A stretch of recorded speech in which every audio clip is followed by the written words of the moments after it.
है जो कि बड़ी डेवलपमेंट है, और वो ये है कि भारत के वजीर आजम नरेंद्र मोदी अयोध्या गए थे। आगे जो 22 जनवरी आ रही है अगले महीने, उसमें सारा जो मुल्क है वो दिवाली मनाए अक्रॉस द कंट्री, क्योंकि उस दिन राम टेम्पल की सेरेमनी होगी। 140 करोड़ देशवासियों को हाथ जोड़ करके प्रार्थना कर रहा हूं कि आप 22 जनवरी को जब अयोध्या में प्रभु राम विराजमान हो, अपने घरों में भी श्री राम ज्योति जलाएं, दीपावली मनाएं। प्रोटेक्ट कर रहे हैं तो they are achieving the target of being a super power. America को सबसे बड़ा इशू इस वक्त ये है, बल्कि वेस्टर्न सिविलाइजेशन को सबसे बड़ा मसला ही उनका यही नजर आ रहा है कि उनकी इकोनॉमी इतनी तेजी से आगे जा रही है और वो आंखें भी दिखा रहे हैं साथ। फरवरी में प्राइम मिनिस्टर मोदी जो हैं वो अबू धाबी के अंदर भी एक मंदिर का इफ्तिताह करने जा रहे हैं।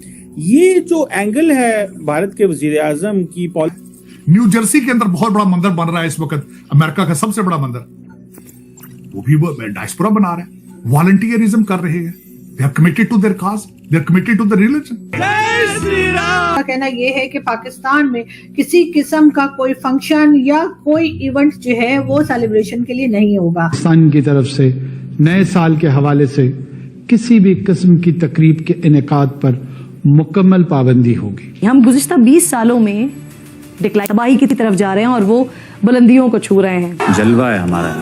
300 जंगी जब आप करने का सोचेंगे और उनसे करने का सोचेंगे जो इस वक्त 5वीं बड़ी इकोनॉमी से तीसरी बड़ी इकोनॉमी बनने जा रहे हैं, तो ऐसा तो होगा। आपके यहाँ का पॉलिटिशियन कौन है? लश्कर तैयबा का, जिसको यूएन ने ठप्पा लगाया है कि ये टेररिस्ट है, और सिर्फ भारत का नहीं है, ये पूरी दुनिया का टेररिस्ट। भगवान की पूजा करने वाले कहाँ जा रहे हैं? चांद पर चले गए हैं। हम मुसलमान क्या कर रहे हैं? एक दूसरे को काटने पे तुले हुए हैं। दोस्तों, स्वागत है आपका आपके चैनल EFC में। दोस्तों, नरेंद्र मोदी जी ने अयोध्या में जाकर भगवान राम के मंदिर से पहले एयरपोर्ट का उद्घाटन किया। बहुत ही आधुनिक एयरपोर्ट का निर्माण अयोध्या में किया गया है और बहुत ही आधुनिक और सुंदर रेलवे स्टेशन का लोकार्पण भी नरेंद्र मोदी ने किया। इसी के साथ साथ उन्होंने 2 वंदे भारत ट्रेन जो है वो अयोध्या से रवाना की। दोस्तों, इसके साथ ही नरेंद्र मोदी ने पूरे भारत देश से ऐलान किया है, ये मांग की है और हाथ जोड़कर प्रार्थना की है कि 22 जनवरी 2024 को जब राम लला अयोध्या के राम मंदिर में विराजमान हो तो पूरे देश में दिवाली मनाई जाए। ये बात सीमा पार भी पहुंच गई और पाकिस्तानी मीडिया में इस बात से भूचाल आ गया है कि नरेंद्र मोदी ने एक बार फिर दिवाली मनाने के लिए कह दिया है और भारतीय मिलकर दिवाली मनाएंगे। ये बात पाकिस्तानी मीडिया को हजम नहीं हो रही है, क्योंकि उनको लगता है कि बस वो ही अपने धर्म को जानते हैं और सनातनी अपने धर्म को मनाने में पीछे रह जाते हैं। दोस्तों, हम सबको 22 जनवरी 2024 को दिवाली मनानी है और रामलला का स्वागत करना है। डॉक्टर साहब, उन्होंने ये भी कहा कि जो राम भक्त हैं उन्होंने 550 साल इंतजार किया है इस दिन का। अब जारी बात है, इस हवाले से बड़ी इंडिया के अंदर, क्योंकि यहाँ पे मस्जिद थी, मस्जिद गिरा के फिर ये मंदिर बन रहा है और इसकी सुप्रीम कोर्ट ने इसको वैलिडेट भी किया हुआ है। डॉक्टर साहब, आप इसको कैसे देखते हैं? बल्कि फरवरी में प्राइम मिनिस्टर मोदी जो हैं वो अबू धाबी के अंदर भी एक मंदिर का इफ्तिताह करने जा रहे हैं। ये जो एंगल है भारत के वजीर आजम की पॉलिटिक्स का कि मजहब को बहुत ज्यादा कर रहे हैं, लेकिन उनको रिस्पॉन्स भी बड़ा मिल रहा है। शायद उसकी वजह, इस पर जरा मैं चाहता हूँ कमेंट करें, क्योंकि इकोनॉमिकली इंडिया ग्रो कर रहा है, तो अगर वो मजहब जो है और आइडेंटिटी एंड हिस्ट्री की बातें कर रहे हैं तो लोग उसको सब्सक्राइब कर रहे हैं। How do you see this? ये जो ट्रेंड है एंड ट्रांसफॉर्मेशन जो है भारत के अंदर, इसको, और पर्टिकुलरली ये जो उन्होंने कहा कि 550 साल हम इंतजार कर रहे थे इस दिन का कि यहाँ पे हम ये मंदिर बना सकें। डॉक्टर साहब, do you think this is a changing India? It already has changed India, benefit Cheema साहब। अब मैं कुछ चीजें बताना चाहूंगा आपको कि दुनिया किस डायरेक्शन पे जा रही है। मैं जिस मुल्क में बैठा हूं, इन्होंने बड़ी कोशिश करके अपने सिस्टम से मजहब को निकाला था।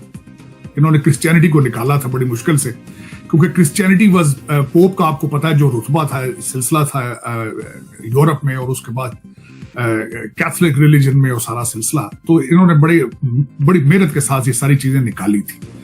लेकिन जिस कंट्री में मैं बैठा हूं वहां पे डेमोक्रेसी है। डेमोक्रेसी का फंडामेंटल्स ये होते हैं कि एक पढ़े लिखी सोसाइटी जो जिनको पता हो कि वोट किस तरह इस्तेमाल करना है, what is the meaning of vote, तो वो अब वहां पे वो सिस्टम कोलैप्स कर रहा है क्योंकि सिस्टम बहुत पुराना है, इसको रिफॉर्म नहीं किया गया। मोदी साहब के बारे में अच्छा ये सारा फार्मूला या डेमोक्रेसी का हर जगह आप फिट नहीं कर सकते, जिस तरह मिडिल ईस्ट का मिजाज ही बिल्कुल डिफरेंट। अब इस तरह अगर देखा जाए तो भारत के अंदर पहले जो कांग्रेस पार्टी है या दूसरी पार्टियां हैं वो मुसलसल अपने आप को सेकुलर समझती रही हैं, सेकुलर करते रहे हैं और उसके बाद तरक्की नहीं कर सके। उसकी वजह यह कि कोलिजन गवर्नमेंट्स बनती थी और जो कोलिजन गवर्नमेंट्स होती हैं वो डिलीवर कुछ नहीं कर पाती। वो जिस तरह मैं यहां पे मिसाल देना चाहूंगा, जिस तरह फ्लेवर ऑफ डेमोक्रेसी में अब कांग्रेस के निचले हाउस के अंदर रिपब्लिकन है, सेनेट के अंदर डेमोक्रेट्स हैं, तो कुछ भी डिलीवर नहीं किया जा रहा, बिल्कुल they have come to the dead and.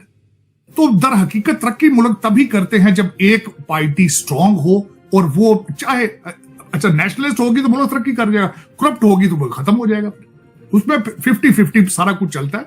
उसमें यह नहीं होता कि कोलिजन गवर्नमेंट है, सारा दिन तकरीरें करके तो घर चले जाते हैं, डिलीवर कुछ नहीं करते। अब बीजेपी मैं समझता हूं पहली दफा एक ऐसी गवर्नमेंट आई है जिसके पास ओपन मेजॉरिटी थी और उसमें अब यहां पे देखें जज्बात एक अलग चीज है, ऑन ग्राउंड रियलिटी एक अलग चीज है। हिंदुस्तान भारत जो है मेजॉरिटी कौन है वहां पे? हिंदू। इस सबसे पहले मोदी साहब ने कहा उनका प्लान ही ये है कि मेजॉरिटी में से मेजॉरिटी के वोट लेंगे, हमें माइनॉरिटी की जरूरत ही नहीं। मेजॉरिटी में से मेजॉरिटी के वोट ले लेंगे, उन्हें जरूरत ही नहीं है, उनको डिलीवर कर जाते हैं, उनका डिलीवर हो रहा है सारा कुछ।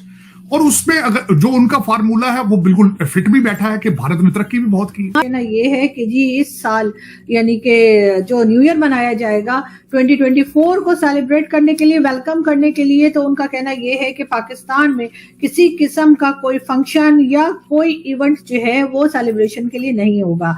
उसका रीजन वो ये बता रहे हैं कि जी गजा में जो कुछ चल रहा है, जिस तरह से जंग छिड़ी हुई है और इजराइल और हमास के बीच में जो एक आप देख रहे हैं कि लड़ाई चल रही है, उसको लेकर जी उनका कहना ये है कि उसके अफसोस में जी हम न्यू ईयर नहीं मनाएंगे। खैर काकड़ साहब की मर्जी है, लेकिन काकड़ साहब सिर्फ न्यू ईयर नहीं मनाएंगे, बाकी आपके सैर पार्टी डिनर और पार्टीज वो सब कुछ चलता रहेगा। लेकिन उसमें अगर देखा जाए तो इसमें हमारे जो मुसलमान हैं वहां पे और दूसरे लोग हैं सारे इसको जज्बाती तौर पर ले जाते हैं। हालांकि जज्बाती नहीं होना चाहिए, ये हकीकत है कि इन्वेडर्स आए थे, उन्होंने कई मंदिरों के अंदर मस्जिद बनाई थी। ये कोई एक बाबरी मस्जिद का अकेले का मसला नहीं था, वहां पे क्योंकि वो थे और कन्वर्जन करते रहे बाय फोर्स, इसमें कोई शक नहीं है। आप हिस्टोरिकली कोई किताब पढ़ के देख लिया, कन्वर्जन ज्यादातर जहां पे हुई है बाय फोर्स हुई है या लालच दे के हुई है। जो कुछ भी जमीनों की जिस तरह भी कन्वर्जन होती रही है, हमारे लोग उसमें जज्बाती बजाय के तारीख को पढ़ने के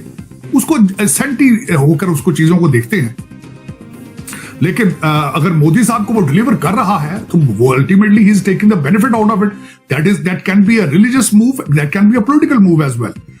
लेकिन जिस तरह उन्होंने अब मैं जिस तरह उनको देखता हूं कि the way they are playing their foreign policy strongly wisely, the way they are economic policies में स्ट्रेटेजिक ऑटोनॉमी उनकी, जिस तरीके से मैं देखता हूं मुसलसल उस चीज को, जिस तरीके से वो ग्लोबल साउथ को लेकर चल रहे हैं, जिस तरीके से वो एक असला प्रोड्यूस करने के वो सिलसिले में है, जिस तरीके से वो लिथियम को एक्वायर कर रहे हैं, जिस तरीके से वो पेट्रोलियम अपनी सेफ्टी चाहते हैं, इन्फ्लेशन ना आए, जिस तरीके से अपने वो सी रूट्स को प्रोटेक्ट कर रहे हैं, तो they are achieving the target of being a super power. America को सबसे बड़ा इशू इस वक्त ये है, बल्कि वेस्टर्न सिविलाइजेशन को सबसे बड़ा मसला ही उनका यही नजर आ रहा है कि उनकी इकोनॉमी इतनी तेजी से आगे जा रही है और वो आंखें भी दिखा रहे हैं साथ। तो आपको ये वीडियो कैसा लगा कमेंट बॉक्स में जरूर लिखिए। इस वीडियो को लाइक कीजिए, शेयर कीजिए, सब्सक्राइब करना ना भूलिए आपके चैनल EFCZ को। तो मिलते हैं अगली वीडियो में। जय हिंद।